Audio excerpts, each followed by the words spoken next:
नमस्कार, ANB news देख रहे हैं आप और हमारे खास कार्यक्रम राष्ट्रधर्म में आप सभी का स्वागत है। मैं हूं आपके साथ पल्लवी राजपूत।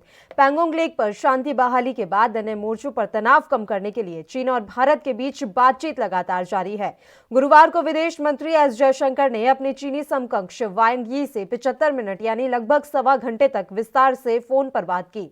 इस दौरान एस जयशंकर ने भारत की ओर से चीन को संदेश देते हुए कहा कि द्विपक्षीय संबंधों में सुधार के लिए यह जरूरी है कि सीमा पर शांति और स्थिरता के हालात बने रहें। इसके अलावा एस जयशंकर ने चीनी समकक्ष से यह साफ किया कि हालात सामान्य बने रहने के लिए यह जरूरी है कि पूरी एलएसी सीमा पर सेनाओं की तैनाती कम रहे। एस जयशंकर ने वांग यी से पैंगोंग लेक के अलावा अन्य मोर्चों पर भी सेना की तैनाती कम किए जाने को लेकर बात की। उन्होंने कहा कि सभी मोर्चों पर सेना की तैनाती कम हो, यह जरूरी है। यदि ऐसा नहीं हो पाता है तो यह किसी के भी हित में नहीं होगा। विदेश मंत्रालय के एक सीनियर अधिकारी ने कहा कि भारतीय विदेश मंत्री ने संदेश दिया, सीमा पर विवाद और सामान्य रिश्ते एक साथ नहीं चल सकते, जैसा चीन चाहता है। गौरतलब है कि भारत और चीन के बीच पिछले साल 5 मई में पैंगोंग झील क्षेत्र में हिंसक संघर्ष के बाद सैन्य गतिरोध शुरू हुआ था। इसके बाद भारत और चीन ने बड़ी संख्या में जवानों और हथियारों की तैनाती की। हालांकि पिछले दिनों भारत और चीन में गतिरोध खत्म करने के लिए सहमति बनी। इसके बाद दोनों देशों की सेनाओं ने ऊंचाई वाले क्षेत्र में स्थित पैंगोंग झील के उत्तरी और दक्षिणी किनारे से सैनिकों और हथियारों को पीछे हटा लिया। डिसएंगेजमेंट के दूसरे चरण के लिए पिछले दिनों भारत और चीन के बीच कमांडर स्तर की बैठक हुई। 10वें दौर की बैठक में भारत ने तनाव कम करने के लिए हॉट स्प्रिंग्स, गोग्रा और डेप्सांग क्षेत्रों से सैनिकों की जल्द वापसी पर जोर दिया। हालांकि जानकार मानते हैं कि डेप्सांग प्लेन में डिसएंगेजमेंट आसान नहीं है। इस पर रक्षा विशेषज्ञ एसपी सिन्हा ने क्या कुछ कहा, आइए आपको सुनाते हैं। ने जो सही कहा है कि मॉस्को एग्रीमेंट 11 सितंबर 2020 को हुआ था मिस्टर वांग में, उनमें और क्या क्या बिंदु थे। 5 बिंदु थे। पहला कि विवाद जो है वो डिस्प्यूट ना बने और ट्रुप्स जल्दी से जल्दी डिसएंगेज करें।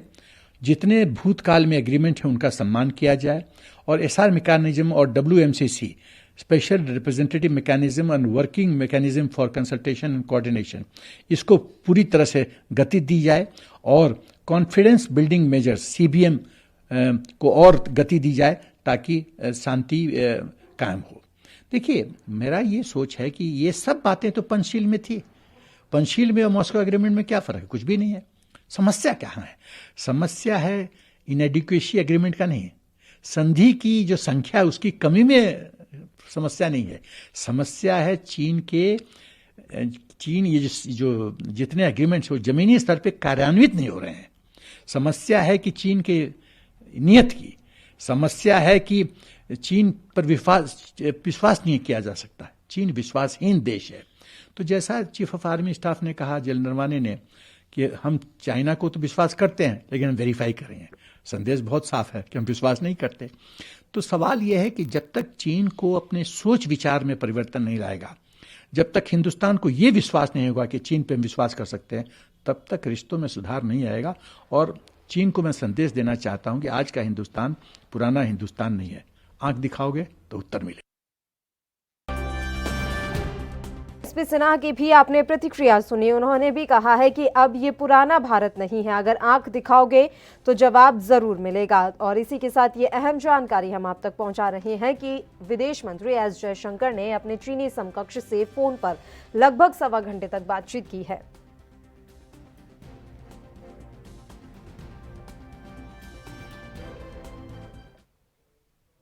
इस मसले पर चर्चा की शुरुआत कर लेते हैं और इस समय 2 मेहमान हमारे साथ लाइव जुड़ गए हैं। आपका परिचय करवा देते हैं मेहमानों से। भारतीय जनता पार्टी से देवेंद्र प्रमुख जी और इसके अलावा कांग्रेस से रत्नाकर सिंह जी हमारे साथ जुड़े हैं। दोनों ही मेहमान लाइव हैं। दोनों ही मेहमानों का स्वागत है एएनबी न्यूज पर। सबसे पहले देवेंद्र जी, आपका रुख कर लेते हैं। विदेश मंत्री एस जयशंकर ने आज अपने चीनी समकक्ष से फोन पर लगभग सवा घंटे बातचीत की है और ऐसा अधिकारियों की तरफ से बताया जा रहा है कि उन्होंने 2 टूक कह दिया है कि बातचीत और तनाव एक साथ नहीं चल सकते हैं। जी पल्लवी जी, बिल्कुल स्टेज ऐसा ही बोला है जैसा आपने कहा। और चाइना जो है उसकी दोहरी रणनीति को लेकर जब से भारतीय जनता पार्टी की सरकार बनी है उसी दिन से सतर्क है। और एस जयशंकर जो है, अपने जयशंकर जी ने स्पष्ट पहले भी बोला था, आज की बात नहीं है, और आज भी स्पष्ट ही बोला है। उनको पूरा ज्ञान है चाइना की नीयत पर भी, उन्हें पूरा विशेषज्ञ के तौर पर नॉलेज भी है, क्योंकि वो भली भांति जानते हैं। इसलिए उन्होंने 1 घंटे से ज्यादा बात कर और कुछ बिंदुओं पर चाइना को आईना दिखाने की कोशिश की है और फिर कहा है कि ध्यान से स्पष्ट, अगर समझौता करना है तो दो तरफा नहीं, जो कहते हो उसको पूरा करो, अन्यथा जो स्थिति चल रही है उसको चलने दीजिए। भारत जवाब दे रहा, कहीं से कहीं तक कोई दिक्कत नहीं है। ठीक है रत्नाकर जी, आपकी प्रतिक्रिया। बातचीत हुई है आज विदेश मंत्री एस जयशंकर और वांग यी के बीच, और ऐसा बताया जा रहा है कि डिसएंगेजमेंट की प्रक्रिया पर भी जोर एक बार फिर से दिया गया। देखिए, जो सैनिकों का दोनों तरफ से डिसएंगेजमेंट हो रहा है वो कहीं न कहीं यह साबित कर रहा है कि अब जो परिस्थिति है वो उतनी तनावपूर्ण नहीं है जितनी कि तनावपूर्ण होने की वजह से हमारे 20 जवान जो है शहीद हुए थे। तो ये एक अच्छी चीज है, लेकिन एक चीज समझने की जरूरत है। जैसा कि मैं रक्षा विशेषज्ञ की भी बात सुन रहा था, उन्होंने बड़े स्पष्ट तौर से ये चीज कहा है कि चीन एक चालबाज देश है, उसकी बातों पे भरोसा करना, उसकी बातों पे विश्वास करके और अपनी नीति को बदलना, मतलब अपने आप को कहीं न कहीं जाल में फांसने वाली चीज होती है। क्योंकि चीन हर वो पैतरा अपनाता है जिससे कि उसके दुश्मन देश जो है वो कहीं न कहीं परेशान हो जाए और वो उसकी जो विस्तारवादी नीति है उसकी मंशा वो पूरी हो जाए जी। जैसा आप भी जानती हैं कि चीन की एक नियत होती है, वो 4 कदम पहले आगे चलता है, फिर उसके बाद 2 कदम पीछे हटता है। बिल्कुल। तो हमको अभी इस स्थिति पे जो वार्ता हो रही है और जिस स्थिति पे अभी डिसएंगेजमेंट हो रहा है, उससे मैं यही कहूंगा कि अभी हम जून 2020 में जो हमारी स्थिति थी वैसी स्थिति अभी नहीं हो पाई है।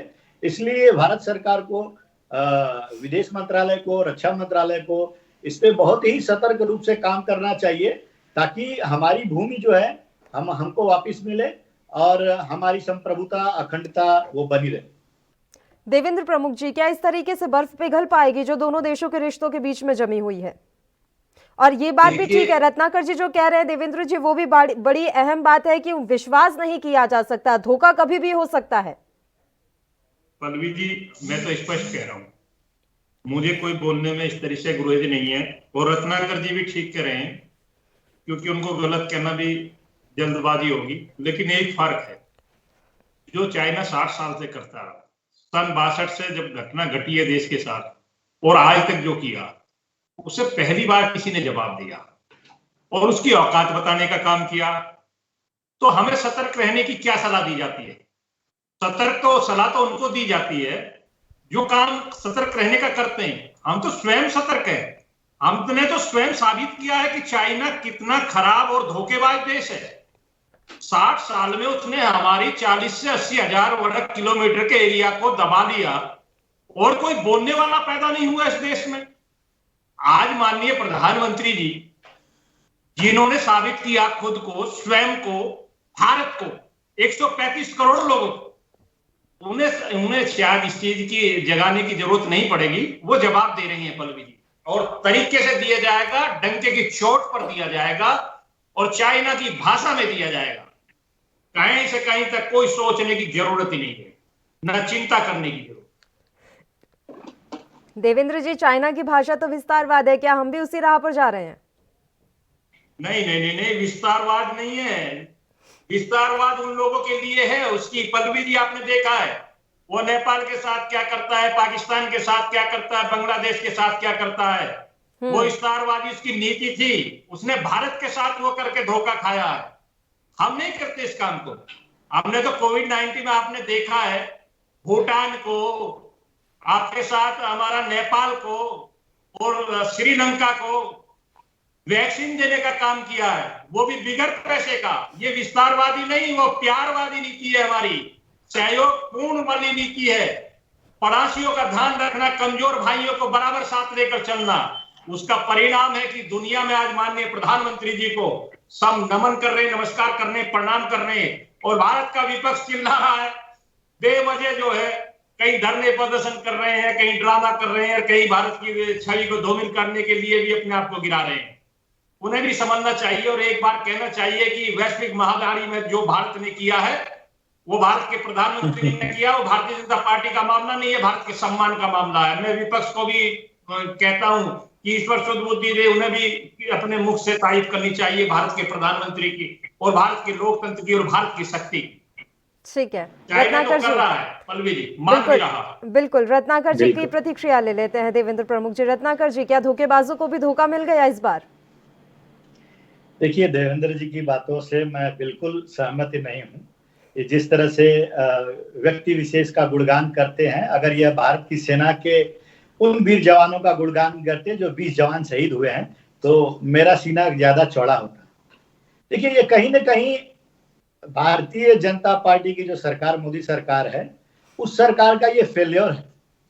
जहां पे हमला हमको चीन को के ऊपर करना चाहिए, जहां हमें चीन के ऊपर लाल आंखें दिखाना चाहिए, वहां पे हमला कहां पे किया जा रहा है? ऐप पे किया जा रहा है, टिकटॉक पे हमला किया जा रहा है। मतलब जितनी शक्ति से हमको चीन के साथ कार्रवाई करनी चाहिए थे, कहीं न कहीं देश के प्रधानमंत्री जी उतनी उम्मीदों पे खरा नहीं उतर पाए हैं। रही बात इनके कूटनीतिक विफलता की और राजनीतिक विफलता की, तो मैं कुछ आपको चुनिंदा उदाहरण भी दे देता हूं, जिससे कि ये पता चल जाएगा कि इनकी कूटनीति कितनी फेल है, इनकी विदेश नीति कितनी फेल है। प्रधानमंत्री जी हमारे 18 बार चीनी राष्ट्राध्यक्ष से मिलते हैं। चीनी राष्ट्राध्यक्ष से 18 बार मिलने के बावजूद भी इनकी कूटनीतिक विफलता आप देख लीजिए किस प्रकार है कि चीन हमारे सीमा के अंदर घुस जाता है और हमारे 20 जवानों को मार देता है और तकरीबन 11 महीने से हमारे सीमा के अंदर आज भी बैठा हुआ है। लेकिन कहीं न कहीं यह कूटनीतिक विफलता, राजनीतिक विफलता कहा जाएगा कि आज भी 11 महीने के बाद भी चीन की सेना हमारे अंदर बैठी हुई, वार्ता चल रही है, बिल्कुल चल रही है। 10 कमांडर लोग वार्ता कर रहे हैं, लेकिन अभी जून 2020 के पहले वाली स्थिति अभी बनी नहीं है। जब तक जून 2020 वाली स्थिति बनी नहीं, उसके पहले हमको ये सेलिब्रेशन, व्यक्ति विशेष का गुणगान, प्रधानमंत्री जी ने ये कर दिया। अरे भाई, हमारी जो भूखंड जो चीन की सेना ने छीन ली है, उस भूखंड को पहले वापस ले लीजिए, ठीक है। उसके बाद जो है आप व्यक्ति विशेष का गुणगान करिएगा, और अगर आप सेना का गुणगान करेंगे, हमारे देश के जवानों का गुणगान करेंगे, 20 शहीदों को नमन करेंगे, तो यह हमारे लिए ज्यादा खुशी की बात होगी। ठीक है, बोलिए देवेंद्र प्रमुख जी। वो कह रहे हैं कि इतना कुछ अभी मिला नहीं है, इसलिए अभी से सेलिब्रेशन की जरूरत नहीं है।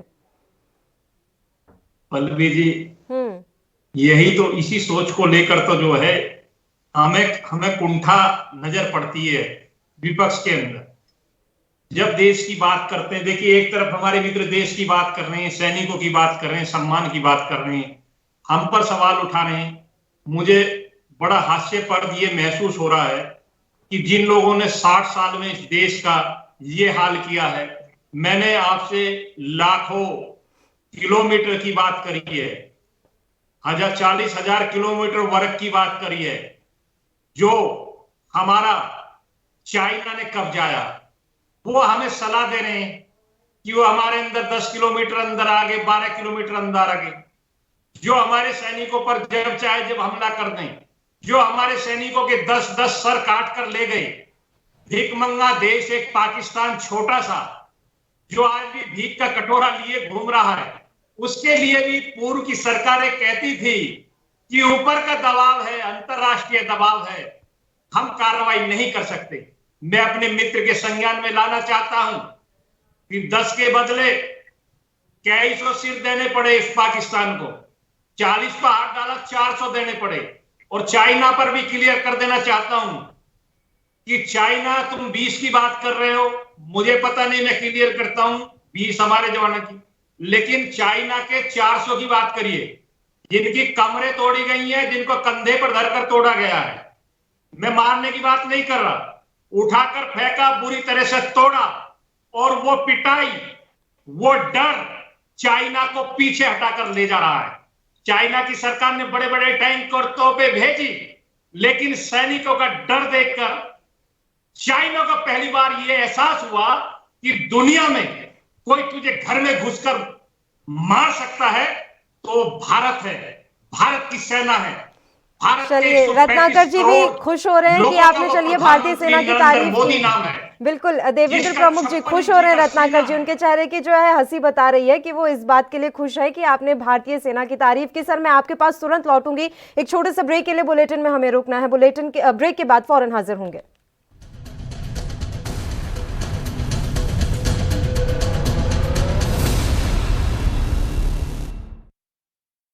क्या आप दुबले पतले कमजोर हैं? आपकी सेहत नहीं बनती, भूख कम लगती है, वजन नहीं बढ़ता। दरअसल मेन बात खाना पीना खाना नहीं है, मेन बात है खाया पिया लगना। और अगर खाया पिया लगेगा ही नहीं तो सेहत बनेगी कैसे? इसलिए हमारी संस्था सन्यासी आयुर्वेदा ने एक ऐसी दवा बनाई है जो कि आपके पाचन तंत्र को, आपके लीवर सिस्टम को ठीक करने का काम करती है, ताकि आप जो भी खाएं उसका पूरे का पूरा निचोड़ आपके शरीर को लगे, आपकी भूख बढ़े, खाया पिया सही से लगे, नया खून बने, हड्डियों में जान आए, वजन बढ़े, ताकत बढ़े, चेहरे पर नूर आए और आप मोटे तगड़े खूबसूरत पर्सनैलिटी के मालिक बन जाएं। यह दवा पूरी तरह से आयुर्वेदिक होती है। इसका शरीर पर कोई भी साइड इफेक्ट, कोई भी नुकसान या दुष्प्रभाव नहीं होता। लड़के लड़कियां दोनों इसका इस्तेमाल कर सकते हैं और पहले 15 दिन के अंदर ही आपको इसका असर महसूस हो जाएगा। सिर्फ 650 रुपए की पूरे 1 महीने की दवा होती है और आप इसे घर बैठे 01145454545 पर फोन करके दवा मंगवा सकते हैं।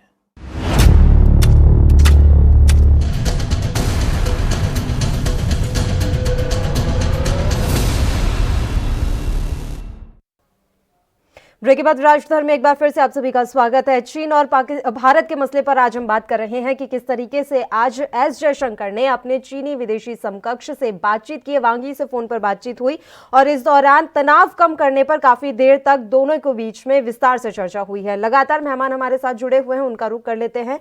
पहले मैं आपके पास ही आना चाहूंगी देवेंद्र प्रमुख जी। हम ब्रेक पर जाने से पहले बात कर रहे थे, आपने कहा कि हम सैनिकों की शहादत पर भी हमें है और इसके अलावा अब हमारे सैनिकों से चीन डर गया है इसलिए पीछे हट रहा है। तो मैं ये वाकई में जानना चाहती हूँ सर, हमारे सैनिकों के डर के कारण ही ये पीछे हट रहे हैं ना, इसमें आपका क्या रोल है? देखिए मैं तो स्पष्ट कह रहा हूं, इसमें हमारा कोई रोल नहीं है। हमने कभी नहीं कहा कि हमारा रोल है। हमसे पहले सेना का रोल है, इसमें हमारे सैनिकों का रोल है पल्लवी जी, और देश के 135 करोड़ लोगों का रोल है। और देश के माननीय प्रधानमंत्री नरेंद्र मोदी जी जो 135 करोड़ लोगों के प्रधानमंत्री हैं, उनका रोल है। हमने कहां अपना रोल बताया? हमारी पार्टी का कोई नाम थोड़ी ले रहे हैं हम, देश की सरकार का नाम ले रहे हैं हम, देश के प्रधानमंत्री का नाम ले रहे हैं, देश के हम वो सैनिकों का नाम ले रहे हैं जो लड़ाई लड़ रहे हैं। हम कहां अपना श्रेय ले रहे हैं? ये तो कांग्रेस के मित्र भटकाने के लिए इधर उधर से बातें लाते हैं उठाकर। मैं तो स्पष्ट कह रहा हूं कि आप 60 साल में क्या क्या देख आए चाइना को, आप उस पर जवाब दे सकते हैं। ठीक है, रत्नाकर जी से मैं प्रतिक्रिया ले लेती हूँ। देवेंद्र जी एक बार रत्नाकर जी से प्रतिक्रिया ले लेते हैं। सर थोड़ा सा लीक से हटकर मेरी एक सवाल है, उसका जवाब दीजिएगा रत्नाकर जी। हमारे देश की जो राष्ट्रीय स्तर की राजनीति है, क्या वो 60 साल बनाम 6 साल पर आ गई है इस समय? मैं इनको जवाब दे देता हूं। देवेंद्र जी जो मेरे मित्र हैं प्रश्न पूछ रहे हैं कि 60 साल में हमने क्या किया था, तो शायद ये अपना गुणगान तो कर दिए, लेकिन 60 साल के इतिहास के बारे में नहीं पढ़ा इन्होंने कि कांग्रेस की सरकार ने क्या क्या देश को दिया है। तो सबसे पहले मैं ये बता दूं इनको कि हम पाकिस्तान के 2 टुकड़े अगर किसी ने किए हैं तो वह कहीं न कहीं कांग्रेस ने किया है, कांग्रेस की सरकार ने किया है। अगर विश्व में तीसरे नंबर की सेना अगर बनाई है, इस सेना को मजबूत करने का काम किसी ने किया है तो वह कांग्रेस ने किया है। तो यह मत भूलिए कि कांग्रेस ने देश की अस्मिता को बचाने के लिए, देश को सुरक्षित रखने के लिए बहुत सारा काम किया है। और रही बात आपके प्रधानमंत्री जी जो कह रहे हैं कि उनका गुणगान कर रहा हूं, तो आप क्या मुझे यह बताएंगे कि प्रधानमंत्री जी यह क्यों वक्तव्य दिए कि चीन की सेना हमारे सीमा के अंदर नहीं घुसी है? आप उसका खंडन कर सकते हैं? बिल्कुल नहीं कर सकते हैं, क्योंकि प्रधानमंत्री जी झूठ बोल रहे थे। उसका प्रमाण यह है कि रक्षा मंत्री जी बोलते हैं कि चीन की सेना हमारे सीमा के अंदर घुस गई है, लेकिन प्रधानमंत्री जी उससे इनकार करते रहे।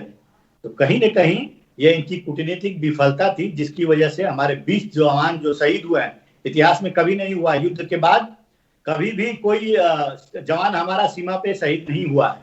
चीन की सेना ने कोई भी हमारे जवान को नहीं मारा है, लेकिन पहली बार ऐसा हुआ है कि हमारे 20 जवान शहीद हुए हैं।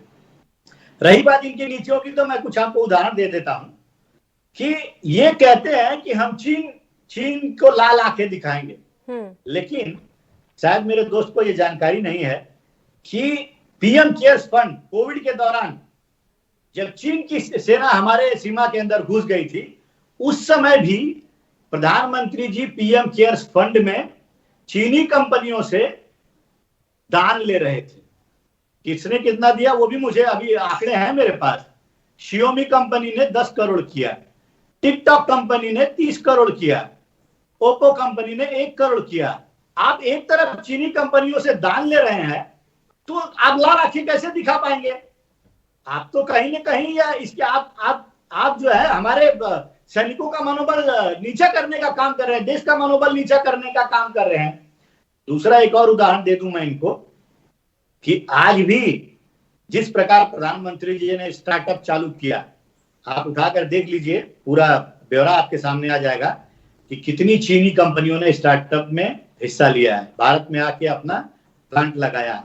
तो एक तरफ आप भारत चीनी कंपनियों को इनवाइट कर रहे हैं, एक तरफ आप प्रधानमंत्री पीएम केयर्स फंड में चीनी कंपनियों से फंड ले रहे हैं, दूसरी तरफ आप चीन को कह रहे हैं कि हमने जवाब दे दिया।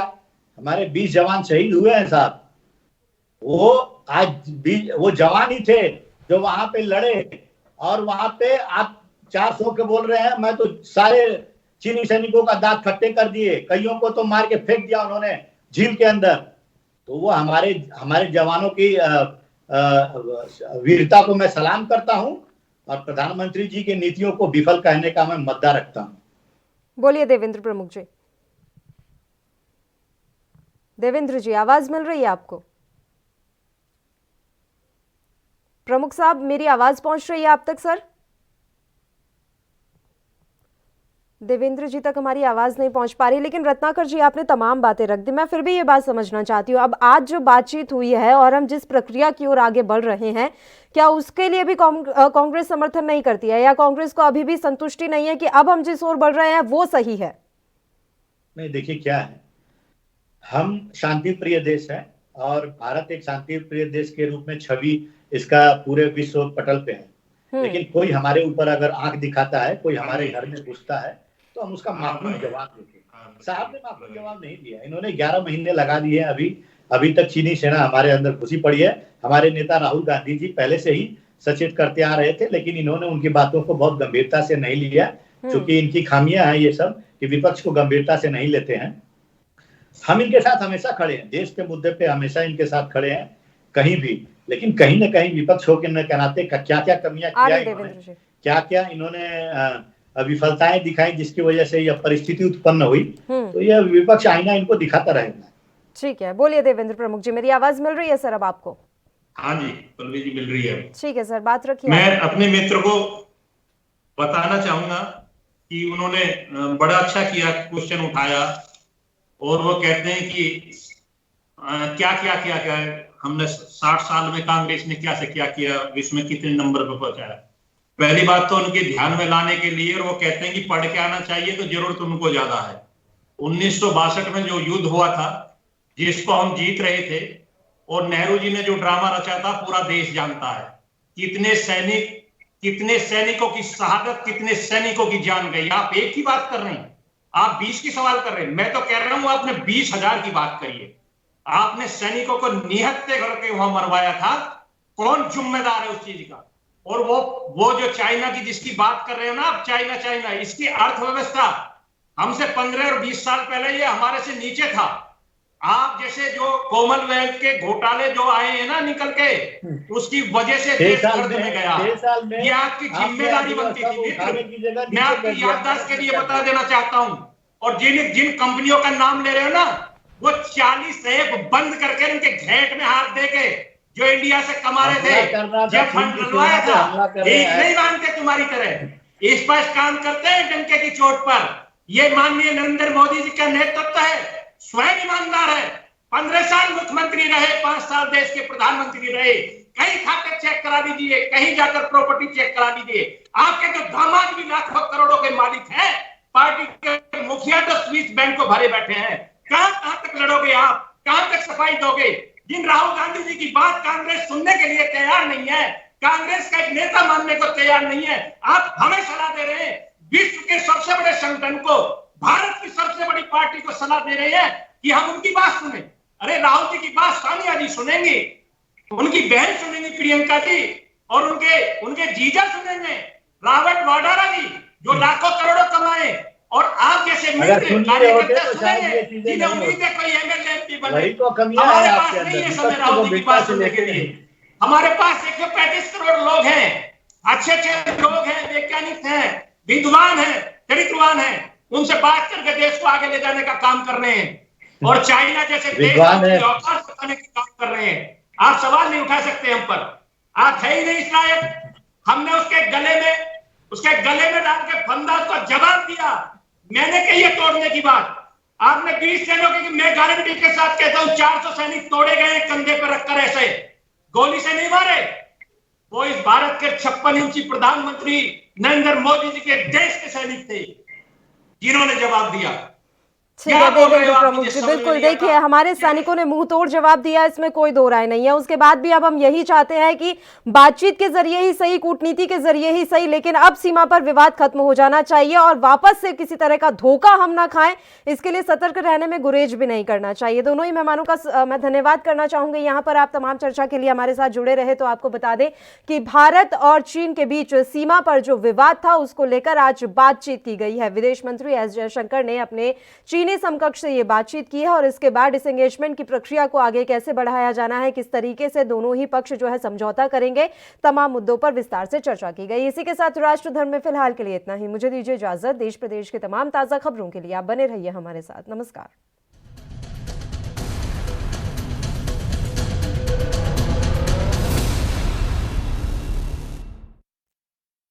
क्या आप दुबले पतले कमजोर